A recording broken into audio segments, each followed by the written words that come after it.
जय महाराष्ट्र. आवाज येतोय का मागपर्यंत? नाही, स्पीकर मधून थोडे फटाके फुटतात. मी बोललो 4 जून साठी थोडे ठेवा. अमोल दादा, आज तुमच्यासाठी यायलाच पाहिजे होतं आणि तसं मी आलेलो आहे. तुमचं प्रेमाखातर आलेलो आहे. आणि इथे आल्यानंतर एक सांगतो आपल्याला, 4 जूनचं तुमचं दिल्लीचं तिकीट बुक करून ठेवा. दिल्लीला जायला लागणारच. ह्याचे 2 महत्वाचे संकेत आहेत. पहिलं म्हणजे ह्याच मैदानावर इथेच 2004 ला सभा झाली, तेव्हा आपण निवडणूक जिंकलो होतो. जे कोणी होते त्यांचा समाचार घेऊ आपण बोलता बोलता. काय ज्यांना पळायला लागलं त्यांना आधीपासून जास्ती महत्व द्यायचं नसतं. आपण 9 ला आपण इथे सभा घेतली, जिंकलो होतो. 14 ला सभा घेतली, जिंकलो होतो. 19 ला सभा नव्हती घेतली, पण आता 24 ला सभा घेतोय. अमोल दादांना पाठवणार की नाही दिल्लीला? आणि दुसरं मोठं संकेत तुम्हाला सांगतो. आज दुपारी पुण्यात पवार साहेबांची सभा होती. सभा धो पावसामुळे झाली नाही, पण जिथे पाऊस पडतो, जिथे पवार साहेब असतात, तिथे आपला विजय निश्चित असतो. हे समीकरण जुळलेलं आहे. आणि आज आपण पाहत आहोत इथे जेवढे आपण सर्वजण इथे आलेला आहात, महाविकास आघाडीला प्रेम द्यायला, आशीर्वाद द्यायला, जो काही उत्साह दिसत आहे, जो काही जल्लोष दिसत आहे, जो एक जोश दिसत आहे, हेच वातावरण मला संपूर्ण महाराष्ट्रात दिसत आहे. आजच आपण पाहिलं असेल, बातमी आली आपल्याला की अरविंद केजरीवाल साहेबांची सुटका झाली. आतापर्यंत जशी बेल मिळायची नाही या ईडीच्या कोर्टामध्ये, आतापर्यंत आपण पाहिलं अनेक राजकीय नेत्यांना छळलं गेलं. 6-6 महिने आठवलं गेलं. मग ते संजय राऊत साहेब असतील, अनिल देशमुख साहेब असतील, संजय सिंगजी असतील, या सर्वांनाच जेलमध्ये 3 ते 6 महिने राहायला लागलं. आज आपण जो पाहतोय, जी ऑर्डर आलेली आहे, त्याच्यात सांगितलं की निवडणूक आहे, देशाची निवडणूक आहे, आणि अरविंद केजरीवालजी यांच्यासारख्या मुख्यमंत्र्यांना आत ठेवता येणार नाही. आम्हाला त्यांना प्रचारासाठी सोडायला लागणार म्हणजे लागणार. हे सगळे संकेत आहेत. परिवर्तनाचे वारे वाहू लागलेले आहेत. आणि देशभरात आपण पाहत आहोत जसं फ्रस्ट्रेशन, जसं एक राग भाजपच्या चेहऱ्यावर दिसायला लागलेले, भाजपच्या नेत्यांच्या चेहऱ्यावर दिसायला लागलेला आहे. देशाची जनता आज विचारत आहे, 10 वर्ष होऊन गेली, अच्छे दिन कधी येणार?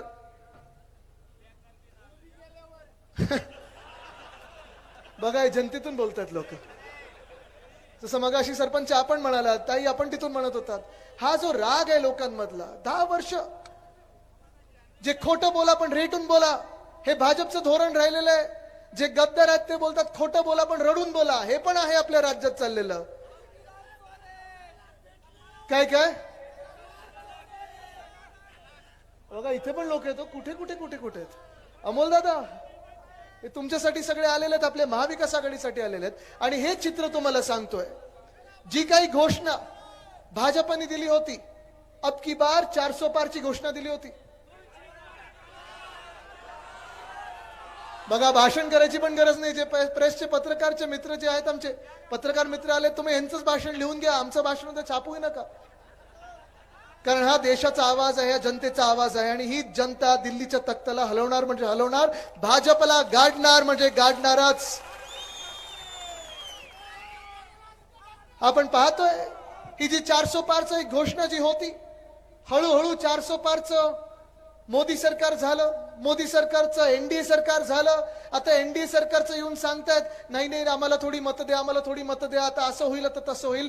आज मी तुम्हाला विचारत आहे, जर तुमच्या घरी हे भाजपवाले आले तर तुम्ही त्यांना कुठची घोषणा देणार? अब की बार तडीपार.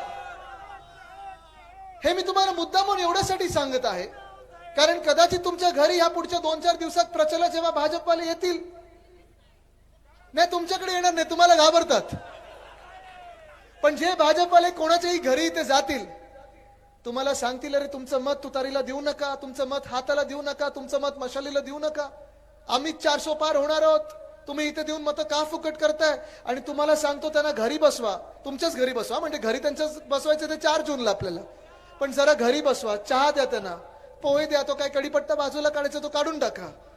आणि मग तुम्ही त्यांना विचारा, चला बसून आम्हाला जरा समजवा, 400 पार येणार तरी कुठून? हे मी तुम्हाला मुद्दामून सांगतोय, कारण ते तुमच्या मनावर खेळण्याचा प्रयत्न करतील. तुमचं मन बदलण्याचा प्रयत्न करतील, तुम्हाला भाजपला बसवून सांगायला लागेल, विचारायला लागेल 400 पार होणार कुठून. कारण काँग्रेसचाच नारा आहे भाजपासाठी, साऊथ से साफ आणि नॉर्थ में हाफ. हे मानसिक खेळ असतात. कोणी कोणी सांगत असतं नाही आमचंच सरकार येणार, 4 जूनला आमचंच सरकार येणार, 400 पार जाणार. 400 काय 300 काय 200 पण येत नाही त्यांचे. तुम्हाला आज आकडे देऊन सांगतो, हेच आकडे तुम्ही त्या भाजपला विचारा. आज दक्षिण भारतात जर परिस्थिती पाहिली तुम्ही भाजपाची, दक्षिण भारतात अशी परिस्थिती झाली आहे, ना केरळमध्ये एक सीट मिळत आहे, ना तामिळनाडूमधून एक सीट घेऊन येणार आहेत, ना तेलंगणामधून, कर्नाटकामधून नाही, आंध्र म्हणून नाही. मग तुम्ही मला सांगा भाजपवाले 400 पार होणार तरी कुठून? पाकिस्तानमधून होईल कदाचित, चायनामधून होतील, चंद्रावरनं होतील, पण भारतात ते 400 नाही, 300 नाही, 200च्या पुढेही जाणार नाहीत. तुम्हाला लिहून घ्या, आज 4 जूनला इंडिया आघाडीचं सरकार बसणार. दक्षिण भारताचं जसं तुम्हाला आढावा दिला मी, तसंच उत्तर भारताचं देतो, मध्य भारताचं देतो. महाराष्ट्राकडे जरा नंतर येऊया. आपण पहिलं जाऊया ते आपण काश्मीरमध्ये जाऊया. 5 वर्षापूर्वी 370 कलम आपल्या संविधानातून काढलं गेलं.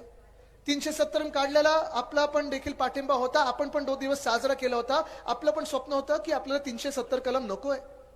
पण ते 370 कलम काढत असताना जे आपल्याला भाजपाने सांगितलं होतं की जम्मू काश्मीरमध्ये सुख शांती समृद्धी येईल, उद्योगधंदे येतील, काश्मीरी पंडित लोक तिथे जाऊन पुन्हा एकदा त्यांच्या घरात आनंदाने राहू शकतील. आज आपण पाहतोय 5 वर्ष झाली, जम्मू काश्मीरमध्ये तर भाजपला उमेदवार मिळतच नाहीये. काश्मीरमधून 2 जागेवर भाजप लढायला तयार नाहीये. आणि लडाखमध्ये जे केंद्रशासित राज्य झालं त्यावेळी त्यांना सांगितलं होतं की 5 वर्षानंतर तुम्हाला मुख्यमंत्री मिळेल, स्वतंत्र तुमचं राज्य म्हणून तुम्हाला राज्य मिळेल. आज आपण पाहतोय सोनम वांगचुक या नावाची एक व्यक्ती, ऐकलं असेल आपण सगळ्यांनी, सोशल मीडियावर पाहिलं असेल, पाहिलं ना तुम्ही सगळ्यांनी. त्या व्यक्तीने 21 दिवस उपोषण केलं. भाजपवाले गेले नाहीत विचारायला. 40,000 लद्दाखी लोक रस्त्यावर होते, उपोषण करत होते, भाजपवाले विचारायला गेले नाहीत. पण आपण पाहत आहोत त्याच भाजपवाल्यांनी पूर्ण एक फौज फाटा लावला. जे लद्दाखच्या बॉर्डरवर चीनच्या विरोधात लावायला पाहिजे होता त्या लद्दाखवासियांवर लावलं. आणि तिथे आपण पाहतोय धोका झाला. लद्दाखचे जे भाजपचे खासदार होते त्यांनी जाऊन जनतेत जाऊन माफी मागितली, सांगितलं एक ही भूल हे करणार नाही आम्ही पुन्हा एकदा, हे सांगितलं त्यांनी. म्हणजे लडाख मधून त्यांना उमेदवार मिळत नाही, काश्मीरमध्ये सीटा लढणार नाहीयेत. मग 400 येणार तरी कुठून, 300 येणार तरी कुठून, 200 येणार तरी कुठून? तसंच जर आपण पाहायला गेलं तर बिहारमध्ये माझ्याच वयाचे तेजस्वी यादव आहेत, 33 वर्षाचा तरुण आहे. इथे जसं मिंदे सरकार बसवलं गेलं, गद्दारी करून बसवलं गेलं, तिथे देखील जेडीयूनी पलटी खाल्ली आणि भाजपबरोबर सरकार बनवलं. पण आपण पाहतोय 10 वर्षामध्ये जेव्हा जेव्हा भाजपानी जेडीयू बरोबर सरकार बनवलेलं आहे, अनेक वेळा घोषणा झाल्या. प्रधानमंत्री महोदय स्वतः गेले, सांगितलं किती हजार कोटीचा पॅकेज देऊ, 20,000 कोटी, 30,000 कोटी, 50,000 कोटी, 1.5 लाख कोटीचा पॅकेज त्यांनी जाहीर केलं होतं. तुम्ही बिहारमध्ये जाऊन विचारा, अजून ते 1 रुपया देखील बिहारला त्या पॅकेज मधून गेला नाहीये. जे तेजस्वी यादव ज्यांना 2019 मध्ये 1 सीट मिळाली होती, आज आपण पाहतोय जो सर्वे येतोय त्यांना कमीत कमी 20 सीटा येणार आहेत. तुम्ही मला सांगा भाजपचे 400 पार येतात कुठून? नाही येऊ शकत. दिल्लीमध्ये देखील आपण पाहतोय आज तर अरविंद केजरीवाल सुटलेले आहेत. आतापर्यंत जे ते बोलत ट्रेलर होता, आता पिक्चर बी बाकी आहे. आणि दिल्लीमध्ये असेल, पंजाबमध्ये असेल, दिल्लीमध्ये काँग्रेस आणि आपची आघाडी आहे, 7 पैकी 7 जागा जिंकून येतील. पंजाबमध्ये देखील आम आदमी पार्टी आणि इंडिया आघाडी कमीत कमी 12 जागा ज्या संपूर्ण आहेत ते आपल्याकडे आणणार आहेत. हे सगळं जर देशाचं चित्र असेल तर चला येऊया महाराष्ट्राकडे. आज आपण पाहतोय पहिला टप्पा झाला, दुसरा टप्पा झाला, तिसरा टप्पा झाला. आपल्याला वाटलं होतं की 2-3 टप्प्यामध्ये निवडणुका होतील, पण ज्या मिनिटाला भाजपला कळलं की उद्धव बाळासाहेब ठाकरे ही व्यक्ती भाजपबरोबर नाहीये, त्यांना 5 टप्प्यामध्ये निवडणुका घ्यायला लागली. मागच्या वेळी किती टप्प्यांमध्ये होती निवडणूक आपली? 3 टप्प्यांमध्ये होती. 24 एप्रिलला मुंबईचं मतदान झालं होतं आणि आपण सगळे आपल्या कामाला लागलो होतो. पवार साहेब दुष्काळी भागात फिरत होते. आपण पाहत होतो, हे सगळं आपण पाहत होतो, डोळ्यासमोर पाहत होतो. पण आज आपण पाहतोय परिस्थिती भाजपची ही झालेली आहे महाराष्ट्रामध्ये की आतापर्यंत 3रा टप्पा होऊन गेलेला आहे, 4था टप्पा अजून बाकी आहे. पण प्रधानमंत्री महोदय स्वतः असतील, भाजपाचे मोठे मोठे मंत्री असतील, जेवढ्यांदा 2019 मध्ये महाराष्ट्रात आलेही नव्हते. चला 2019 सोडा, 2019 ते 24 पर्यंत जेवढ्या व्हिजिट त्यांच्या झाल्या नव्हत्या, जेवढ्या इथे ते जेवढ्यांदा आले नव्हते तेवढे ह्या 2 आठवड्यात आलेले आहेत. तुम्ही मला सांगा हे चित्र काय आहे? आज आपण पाहतोय ज्या ज्या जिल्ह्यामध्ये जातोय, ज्या ज्या तालुक्यामध्ये जातोय, संपूर्ण आपण चित्र जे पाहतोय ते एकच आहे, महाविकास आघाडीचाच विजय होणार हे चित्र आहे. हे जनतेने आज ठरवलेलं आहे. पवार साहेबांनी देखील काल परवाकडे एका इंटरव्ह्यू मध्ये सांगितलं की महाविकास आघाडी देखील कमीत कमी 35 ते 36 जागा जिंकणार. आणि हे जर असेल तर तुम्ही आज भाजपला विचारलं पाहिजे, हे चित्र जे आहे, देशभरातलं चित्र जे आहे ते बोलकं आहे. तुम्ही आम्हाला सांगा, तुम्ही तुमचं सरकार बनवणार कसं? खोटं बोलू नका. तुमचे भूलथापा, तुमचं खोटारडेपणा आम्ही 10 वर्षात ऐकलेलं आहे. 10 वर्ष झाले. 10 वर्षात आपण अनेक भूलथापा त्यांच्याकडून ऐकल्या. फरक एवढाच आहे 2014 मध्ये आणि 24 मध्ये. 14 मध्ये जे जुमले होते ते 24 मध्ये गॅरंटी मधून आलेले आहेत. बाकी फरक काही नाहीये. मला तुम्ही सांगा ना, 14 मध्ये काय काय आपण ऐकलं होतं? भाजपची जी यशोगाथा आहे 10 वर्षाची हीच आहे. 14 मध्ये जे त्यांनी सांगितलं होतं, आपल्याला वाटतं इथे कोणाचं नाही कोणाचं भलं झालं असेल. 14 मध्ये आपणच प्रचार करत होतो भाजपसाठी आणि तेव्हा भाजपने सांगितलं होतं कालाधन पळत आणणार आणि प्रत्येकाच्या खात्यात 15 लाख रुपये येणार. आलेत कोणाच्या खात्यामध्ये 15 लाख रुपये? आलेत कोणाच्या खात्यामध्ये 15 लाख रुपये? भाजपची यशोगाथा त्यांच्या सोशल मीडियामध्ये एवढीच होती की इथे समोर बसलेला वाटत असेल माझ्या खात्यात 15 लाख आलं नाही, पण मागे कोणाच्या तरी 10व्या रांगेत 15 लाख खात्यात आले असतील. ज्यांच्या खात्यात 15 लाख रुपये आले त्यांनी जरा हात वरती करून मला दाखवावं. तुमचेच गेले. मग मला सांगा, गद्दारांच्या घरी खोके कसे पोचले हो? त्यांच्याकडे 50 खोके पोचू शकतात, आपल्याकडे 15 लाख येऊ शकत नाहीत. पण आज आपण पाहतोय 10 वर्ष होऊन गेली, त्याच्याबद्दल आता कोणी काही बोलायला तयार नाही. आज विषय निघतोय तो मटन मांस मच्छीवर बोललं जात आहे. आज विषय निघतोय तो विरोधी पक्ष काय घालतं काय खातं, तुम्ही काय घालता तुम्ही काय खाता, ह्याच्यावर बोललं जात आहे.